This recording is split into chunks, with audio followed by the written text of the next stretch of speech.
서점 챈들러입니다. 오늘은 올 한 해 제가 꼭 읽고 싶은 책을 소개해드리는 마지막 시간인데요. 그러니까 작년 연말이었을 거예요. 그러니까 올해 제가 좀 읽었으면 하는 책들을 이미 좀 골랐거든요. 그리고 북튜브를 시작하고 그러면 올 한 해 제가 읽고 싶은 책을 소개해드려야 되겠다라는 생각을 했어요. 왜냐하면 제가 어떤 책들을 좋아하고 어떤 책들을 읽으려 하고 그러므로 앞으로 어떤 책들에 대해서 주로 이야기를 하겠구나.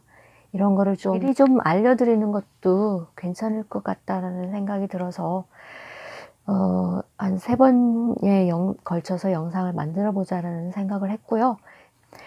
오늘 소개해드릴 책은 앨런 라이언이라는 저자가 쓴 정치 사상사 책이에요. 부제는 헤로도토스에서 현재까지 인류를 움직인 정치에 관한 생각의 역사를 다룬 책이라고 할 수 있겠습니다. 굉장히 두껍고요. 사실 정치 철학, 정치 사상을 다룬 책들은 굉장히 다양하고 저자도 역시 다양한데요. 제가 이 책을 고른 이유는 일단 이 정도의 두께로 그냥 고대부터 현재까지의 그 정치 생각들을 다룬 책을 읽어볼 수 있을 것 같아서 이 책을 선택을 했거든요. 이 저자인 앨런 라이언은 영국 출신의 저자인데요. 서양 정치 사상 및 정치 이론 분야의 세계적인 권위자 가운데 한 사람으로 꼽히는 석학이라고 합니다. 특히 존 스튜어트 밀과 현대 자유주의 발전 과정에 관한 연구에 있어서 독보적이다 라고 합니다. 여기서도 알 수 있다시피 이 저자는 자유주의적 입장에 선 저자이기 때문에 그 관점을 좀 잘 생각해야 될 것 같아요. 헤로도토스부터 시작한 이유는 아마도 기원전 5세기에 일어난 아테네 스파르타 동맹 대 페르시아 간의 전쟁을 다룬 역사의 저자가 헤로도토스인데요. 근대 국민국가의 원형은 페르시아 제국의 그 정치 체제가 원형이 되었다라고 보기 때문에 아테네의 직접 민주주의 혹은 참여 민주주의의 단점에 대해서 그 앨런 라이언은 충분히 지적하고 싶었던 것 같아요. 그런 점들이 특히 예를 들어서 이런 게 있어요. 헤로도토스로 시작한 이유는 페르시아가 과연 그리스를 물리쳤느냐, 그리고 그 점에 관해 우리는 아무것도 할 수 없었느냐는 의문이 솟아났기 때문이다. 근대 세계, 근대 정치, 근대 국가는 페르시아 제국이 마라톤과 살라미스의 승자에게 가한 뒤늦은 복수였는지도 모른다. 이렇게 이야기를 하거든요. 마라톤과 살라미스의 승자는 아테네이거든요. 그러니까 역사 속에서는 비록 패배했을지라도 근대 국가의 원형으로서 페르시아 제국의 정치체제는 살아남았다라는 입장인 것 같거든요. 앨런 라이언의 관점은 이런 입장이에요. 그러니까 서문이 17페이지 정도에 이르는데 서문이 조금 정리가 좀 안 돼 있다는 생각을 듣긴 했는데 충분히 자기 입장들은 관철하고 있긴 하거든요. 예를 들어서 또 이런 것도 있어요. 개인마다 재산, 교육, 시민적 자세, 능력, 공공정신의 차이가 있음에도 불구하고 모든 시민의 정치적 평등을 실현하고자 했던 아테네인들을 우리가 얼마나 따를 수 있는지, 아니 얼마나 따르려는 마음을 먹을 수 있는지는 답할 수 없는 문제다. 이것도 근대 민주주의, 현대 민주주의의 어떤 치열한 문제이기도 하거든요. 그 뒤에 이어서 또 이렇게 이야기합니다. 영국이나 미국처럼 번영하는 자유민주주의에서는 그 문제에 굳이 답하려 하지 않는다. 대다수가 알고 있듯이 1인 1표의 원칙에서도 정치적 평등이 충분히 보장되고 있으므로 더 깊이 파고들 필요가 없는 것이다. 우리는 1인 1표의 원칙이 로비 활동, 정치, 기부금, 매스미디어 등을 이용해 영향력을 행사하는 방식과 훌륭하게 공존하고 있다는 것을 안다. 하지만 우리는 누구나 자신의 자원을 이용해 정치적 평등이 분명하게 구현된 조직인 정부에 영향력을 행사할 수 있다는 신념과 정치적 자원의 과도한 불평등이 민주주의를 침해한다는 상식이 어떻게 서로 조화를 이루는지는 잘 알지 못한다. 이런 점들이 바로 아테네식의 직접 민주주의가 가지고 있는 단점들이 현대 민주주의라고 부르는 거기에도 여전히 관철되고 있는 문제라는 점들을 지적하고 있거든요. 그러니까 앨런 라이언은 3000년 동안 인류가 제기해온 질문들. 인간은 어떻게 해야 스스로를 가장 잘 지배할 수 있을까? 그 질문에 대한 대답을 모색하는 기획으로 이 책을 집필을 해왔다라고 앨런 라이언은 이야기를 하고 있습니다. 그러니까 3000년 동안 반복해서 계속해서 이런 질문은 이어져 왔다라는 거죠. 그러니까 그것은 인간이 지닌 딜레마이기도 하고요. 인간이 삶과 사회를 유지하는 한 계속해서 질문해 와야 할 가장 이상적인 정치체제, 가장 이상적으로 인간이 스스로를 지배하고 다스릴 수 있는 정치체제를 찾는 질문은 계속될 것이라는 것을 앨런 라이언은 이야기하고 싶어서 30년 동안 기획하고 집필한 이 책 한 권으로 그 대답을 제시하고 있다라고 말할 수 있겠습니다. 그래서 이 책을 읽는다는 것은 바로 그런 질문에 대한 우리 선조부터 인류의 선조부터 지금까지 어떤 답들을 모색했는지를 같이 질문하고 그 대답을 찾는 과정이라고 할 수 있겠습니다. 그래서 이 책을 읽는 거는 결국에는 책에 대한 책일 수도 있고요. 선조부터 그런 정치에 대한 질문을 해왔던 답을 찾는 책을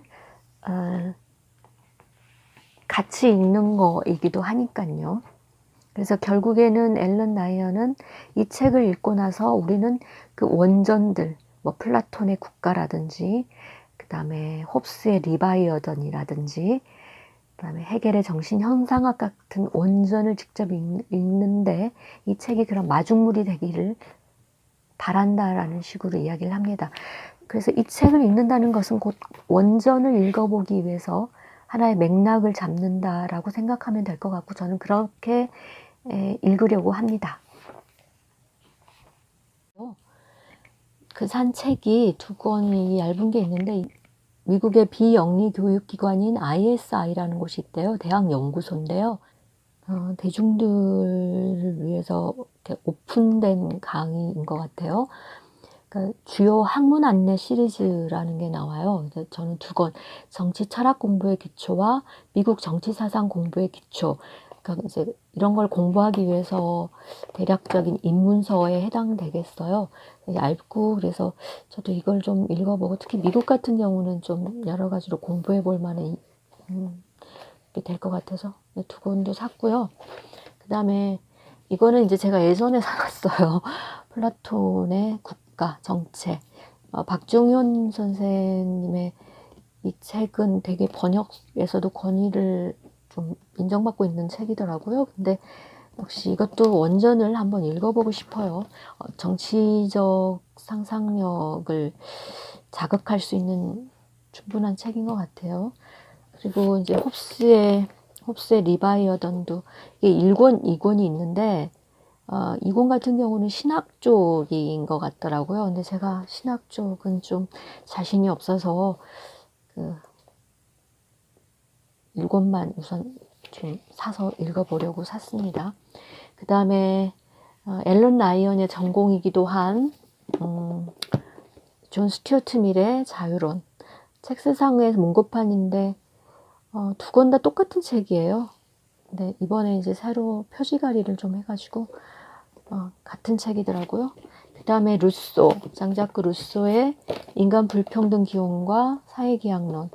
이것도 좀 읽어보고 싶어서 일단 구입을 해놨습니다. 그리고 이것도 제가 오래전에 좀 구입해 놓은 책인데 자만의 덫에 빠진 민주주의 제1차 세계대전부터 트럼프까지라는 부제가 붙은 데이비드 런시먼의 저작인데요. 그러니까 자만에 빠진 민주주의라는 거는 하도 민주주의는 이미 가치를 인정받는 정치체제잖아요. 그만큼 민주주의는 누구나 해야 할 아주 규범 같은 그런 체제가 됐는데 이제 자만의 덫에 빠진 민주주의라고 본 것 같아요. 그래서 민주주의의 위기가 정말 위기인지 위기의 본질은 무엇인지 있다면 어떤 민주주의의 한계라든지 그런 거에 대해서 생각을 좀 해보고 극복할 수 있는 점들은 어떤 점들인지를 좀 심사숙고해 볼 만한 책인 것 같아서 구입을 해서 읽어보려고 합니다. 그리고 이제 오픈 예일 코스라고 해서 예일 대학에서도 이렇게 열려진 강의를 하는 모양이에요. 두 권을 저는 구입했습니다. 스티븐 스미스의 정치 철학과 이언 샤피로의 정치의 도덕적 기초, 두 권을 읽어보려고 하는데요. 특히 스티븐 스미스의 정치 철학 저 뒷부분에 좀 재밌는, 좀 읽어드릴 만한 구절이 있어서 읽어드릴게요. 그렇다면 오늘날 정치학 연구는 무엇이어야 할까? 한때 마르크스가 제기했던 질문을 빌려 말하면 교육자들을 누가 교육할까? 정치적 판단의 기술을 어떻게 재도입할 수 있을까? 그런 능력을 갖춘 사람이 누구일까? 최선의 답을 얻으려면 오래된 책들, 종종 아주 오래된 책들을 연구해야 한다. 진정한 교사의 공급이 부족한 세계에서 이런 책들은 우리에게 최선의 교사이다. 이 책에서 다룬 책들 외에 플라톤의 법률, 타키투스의 연대기, 몽테스키웨의 법의 정신, 그리고 연방주의자 논집 등을 언급해두려 한다. 그 책들을 쓰던 그런 정신으로 그 책들을 읽는다는 것은 정치적 책임감을 가지고 교육을 받는 것과 같다. 여기가 이제 저는 인상적이었어요. 하지만 가장 위대한 정치 철학자들의 책이라 하더라도 가장 예리한 심리소설가들의 작품으로 보완할 필요가 있다. 위대한 소설에는 위대한 철학자의 이론에 맞먹는 도덕적 추론과 설득, 성찰의 사례가 담겨 있다. 레프 톨스토이, 헨리 제임스, 제인 오스틴 등의 소설은 가장 두드러진 예일 뿐이다. 섬세한 판단 기술을 배우고자 한다면 오스틴의 책 설득의 10여 쪽을 읽는 것이 갈등 해결을 연구했노라면서 서가 하나를 가득 채운 오늘날의 책들을 읽는 것보다 더 나을 수 있다. 그런 다음에는 페리클레스, 비스마르크, 디즈레일리부터 제퍼슨, 메디슨, 링컨, 윌슨, 두 루즈벨트, 처칠, 만델라 등 전 세계에서 가장 중요한 정치가들의 업적과 저술로도 보완해야 한다. 이들의 글은 위기의 시대의 문제 해결을 위한 협상소를 가르치는 교육서나 다름없다. 인상적이었습니다. 제가 책을 읽는 이유는 인간과 세상에 대한 이해를 좀 더 깊이 하고 싶어서입니다. 저의 경험은 한계가 있기 때문에 책을 통해서 그런 인식과 경험치를 확장시켜 보려고 하는 건데요. 철학서나 이론서, 과학서 같은 걸 통해서도 가능하지만 소설, 특히 위대한 소설을 통해서 인식은 더욱 넓어집니다. 소설을 읽어야 하는 이유입니다. 이렇게 해서 올해 제가 읽고 싶은 책들을 소개해드리는 시간을 마치고요. 간단하게 제가 한 달간 이제 북튜브를 하면서 느꼈던 얘기를 좀 해보자면 생각보다 대단히 어렵고요.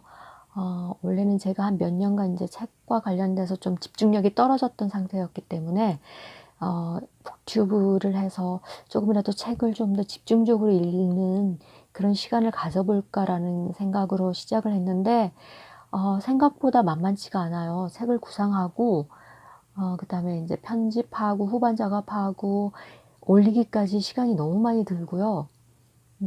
그리고 제가 생각보다 이걸 못하더라고요.